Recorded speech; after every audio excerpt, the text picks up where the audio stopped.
Good morning, welcome back to my channel GS world group Sandesh. आज हम लोग current से संबंधित प्रश्नों की व्याख्या करेंगे। भारत के पहले सीडीएस जनरल बिपिन रावत की मृत्यु हो गई है। ये कौन से क्रम के सेनाध्यक्ष थे? तो 27वां थे और इन्होंने दलबीर सिंह सुहाग का स्थान लिया था। 2016 में सेनाध्यक्ष बने थे, 2019 में चीफ ऑफ डिफेंस स्टाफ और 2016 में सर्जिकल स्ट्राइक इन्हीं के समय में हुआ था। और सीडीएस क्या होता है? भारत की सेना के मामलों में भारत सरकार का एकल बिंदु सलाहकार के रूप में कार्य करता है और तीनों सेनाओं का प्रमुख होता है। कौन होता है? सीडीएस होता है। नीति आयोग और centre for science and environment report के अनुसार ठोस अपशिष्ट प्रबंधन के मामले में भारत का सबसे स्वच्छ शहर कौन है? पहले नंबर पे इंदौर है और दूसरे स्थान पर कौन है? सूरत है। और देश का सबसे स्वच्छ शहर भी इंदौर है। और देश का वाटर प्लस शहर कौन है? इंदौर है। और इंदौर किस नदी के किनारे है? इंदौर है नर्मदा के किनारे है। इंदौर किस नदी के किनारे है? नर्मदा का। और मध्य प्रदेश का मुंबई किसको कहा जाता है? मध्य प्रदेश का मुंबई कहा जाता है इंदौर को। मध्य प्रदेश का मुंबई किसको कहा जाता है? इंदौर को कहा जाता है। दूसरे स्थान पे सूरत। और सूरत किस नदी के किनारे है? सूरत है ताप्ती नदी के किनारे। नेक्स्ट क्वेश्चन पे आते हैं। किस संस्था ने सीजे चेंज मेकर कार्यक्रम शुरू किया है? राष्ट्रीय महिला आयोग। और राष्ट्रीय महिला आयोग की स्थापना कब हुई थी? बताइए। राष्ट्रीय महिला आयोग की स्थापना हुई थी 1992 में।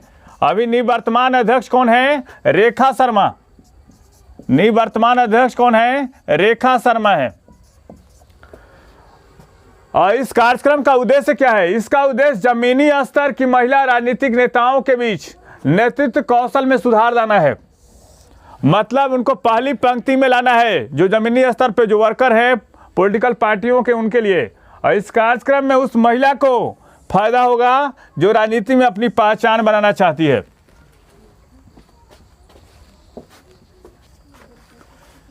प्रधानमंत्री नरेंद्र मोदी ने 9680 करोड़ की लागत से 3 मेगा परियोजनाओं को राष्ट्र को समर्पित किया। राष्ट्र को समर्पित कहाँ किया है? तो किया है गोरखपुर में।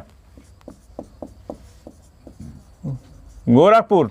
और कौन कौन ऐसे परियोजनाएं हैं? तो गोरखपुर एम्स, गोरखपुर उर्वरक संयंत्र और ICMR क्षेत्रीय चिकित्सा अनुसंधान परिषद। और गोरखपुर किस नदी के किनारे है? तो गोरखपुर राप्ती नदी के किनारे है। राप्ती नदी के किनारे है। और प्रसिद्ध धार्मिक पत्रिका कल्याण कहाँ से प्रकाशित होती है? प्रसिद्ध धार्मिक पत्रिका कल्याण कहाँ से प्रकाशित होती है? धार्मिक पत्रिका कल्याण प्रकाशित होती है गोरखपुर से। गोरखपुर। गोरखधाम मंदिर कहाँ है? गोरखधाम मंदिर कहाँ है? गोरखपुर में। गोरखपुर किस राज्य का हिस्सा है? तो यूपी का हिस्सा है। किस देश ने असिस्टेंट सुसाइडल पोर्ट की अनुमति दी है? स्विट्जरलैंड। और इसका नाम क्या दिया है? सार्क। होता क्या है? कोई व्यक्ति जब असाध्य रोगों से पीड़ित हो जाता है, अगर वो अपना मौत का इच्छा चाहे तो उसके लिए मौत देने के लिए सुसाइडल पोर्ट एक यंत्र है। उसमें क्या होता है कि जब रोगी के पास लाया जाता है तो उसमें ऑक्सीजन का स्तर धीरे धीरे कम होने लगता है, जिसके कारण से रोगी की मृत्यु हो जाती है। और अनेक यूरोपीय देशों ने इसकी मान्यता दी है और स्विट्जरलैंड ने इसकी अनुमति 1942 में ही दे दी थी। और वैसे रोगियों को दिया जाता है जो असाध्य रोगों से पीड़ित है। भारत में ऐसी मामला चल रहे थे अरुणा शानबाग केस में। अरुणा शानबाग केस ऐसा था जब मुंबई की एक नर्स थी और उसके साथ ऐसे कुछ कृत्य किए गए थे, जिस कारण से 2 या 3 बार राष्ट्रपति के पास ऐसी याचिका दी गई। लेकिन राष्ट्रपति ने भारत में यूथानेसिया की अनुमति नहीं है, मतलब स्वेच्छा मृत्यु की अनुमति नहीं दी गई है। इस कारण से भारत में ऐसा कानून नहीं है और ये कानून जो है काफ़ी विवादों में रहा है। किस नोबेल पुरस्कार विजेता को म्यांमार की सैन्य अदालत ने 4 साल की सजा सुनाई है? आंग सान सू की।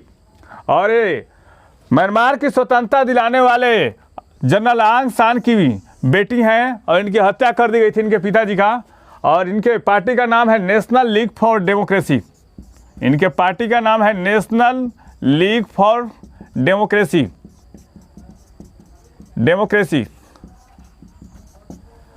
और इन्होंने कौन कौन सी पुस्तकें लिखी हैं अब तक? Freedom for fear, the voice of hope. और इनको नोबेल अवार्ड 1990 में जब हाउस अरेस्ट किया गया था नेदरलैंड, तो 1990 में इनको नोबेल मिला था, शांति के क्षेत्र में नोबेल पुरस्कार मिला था। म्यांमार को क्या कहा जाता है? स्वर्णिम पेगोडा का देश किसको कहा जाता है? स्वर्णिम पेगोडा का देश म्यांमार को कहा जाता है। स्वर्णिम पेगोडा का देश किसको कहा जाता है? म्यांमार। और आनंद मंदिर कहाँ है? आनंद मंदिर म्यांमार में है। आनंद मंदिर कहाँ है? आनंद मंदिर म्यांमार में है। और आनंद मंदिर का निर्माण करता कौन था? आनंद मंदिर बनाया था किंजित ने। आनंद मंदिर कौन बनाया था? किंजित ने बनाया था। और इरावदी और साल्विन नदियां कहाँ बहती हैं? किस देश में? इरावदी और साल्विन नदियां कहाँ बहती है? म्यांमार में। और म्यांमार की राजधानी रंगून किस नदी के किनारे है? तो म्यांमार की राजधानी रंगून है, इरावदी नदी के किनारे है। नेक्स्ट क्वेश्चन पे आते हैं। प्रशासनिक सुधार एवं जन शिकायत विभाग भारत सरकार किस राज्य के सहयोग के साथ जिलावार सुशासन सूचकांक विकसित करेगा? तो यूपी के साथ। यूपी में अभी हाल ही में 5 अंतर्राष्ट्रीय हवाई अड्डों वाला राज्य कौन सा है? यूपी है। और यूपी 5 मेट्रो शहरों को विकसित करने वाला पहला राज्य कौन है? यूपी है। यूपी में विधानसभा की सीटें कितनी है? 403 है। लोकसभा की सीटों की संख्या कितनी है? 80 है। और विधान परिषद की सीटों की संख्या कितनी है? 99 है। बिहार की राजधानी पटना के अलावा किस शहर को साहित्यिक राजधानी का दर्जा दिलाने की घोषणा की गई है? बनारस। कौन सा? बनारस। और देश का पहला फिनोकेम सेंसर कहाँ लगाया जा रहा है? तो जमशेदपुर में। जलवायु परिवर्तन के दुष्प्रभावों का अध्ययन करने के लिए जलवायु परिवर्तन के दुष्प्रभावों का अध्ययन करने के लिए फिनोकेम सेंटर लगाया गया है। फिनोकेम सेंसर लगाए जिन्हों जलवायु परिवर्तन के दुष्प्रभावों का अध्ययन करने के लिए Tata iron and steel company की स्थापना कब की गई थी? कोई बताएगा? 1907 में की गई थी। और जमशेदपुर किस नदी के किनारे बसा हुआ है? तो स्वर्णरेखा और खरकई नदी के किनारे बसा हुआ है। कौन सा? स्वर्णरेखा और Kharkai. The Midway battle Modi roller coaster second term पुस्तक के लेखक कौन है? गौतम चिंतामणि। नवीनतम पुस्तक है, एग्जाम के पॉइंट ऑफ व्यू से काफी इंपॉर्टेंट। डेविस कप 2021 का विजेता कौन सा देश बना है? रूस। और मैच किसके बीच खेला गया है? डेनियल मेदवेदेव और आंद्रे रुजलेव के बीच में। और मोस्ट वैल्यूएबल प्लेयर किसको घोषित किया गया? आंद्रे रुजलेव को। और डेविस कप को क्या कहता है? टेनिस विश्व कप कहा जाता है। अब टेनिस का महिला विश्व कप किस कप को ट्रॉफी कहा जाता है? महिला बिली जिन किंग कप को कहा जाता है। एडम बैरो कहाँ के राष्ट्रपति फिर से चुन लिए गए हैं? गाम्बिया के। और गाम्बिया किस महाद्वीप में पड़ता है? अफ्रीका में। सशस्त्र बलों का झंडा दिवस और नागरिक उड्डयन दिवस कब मनाया जाता है? 7 दिसंबर को। और सशस्त्र बलों का झंडा दिवस कब से मनाया जा रहा है? 7 दिसंबर 1949 से। अब बताइए अंतर्राष्ट्रीय नागरिक उड्डयन संगठन का मुख्यालय कहाँ है? यह है मॉन्ट्रियल, कनाडा में। इसकी स्थापना कब हुई थी? 1944 में। Charge of the Gorkha and other stories पुस्तक लेखक कौन है? रचना बिष्ट रावत। कौन? रचना बिष्ट रावत हैं। एएमएस सिप्रियल फोयर्स अवार्ड के लिए किसे चुना गया है? निखिल श्रीवास्तव को, एकमात्र भारतीय हैं। और इनके साथ कौन कौन है? एडम वार्कस और डेनियल स्पिलमैन को भी इसमें चुना गया है। नासा ने चंद्रमा मंगल मिशन के लिए किस भारतीय मूल के व्यक्ति को चुना है? अनिल मेनन को। किसको? अनिल मेनन को। फिक्की का अध्यक्ष किसको बनाया गया है? संजीव मेहता को। और फिक्की की स्थापना कब हुई थी? 1927 ईस्वी में। और इसका मुख्यालय कहाँ है? दिल्ली में है।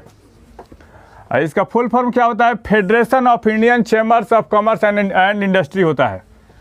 कैम्ब्रिज डिक्शनरी ने वर्ड ऑफ द ईयर 2021 को इसको चुना है। तो प्रिजर्वेंस को चुना है।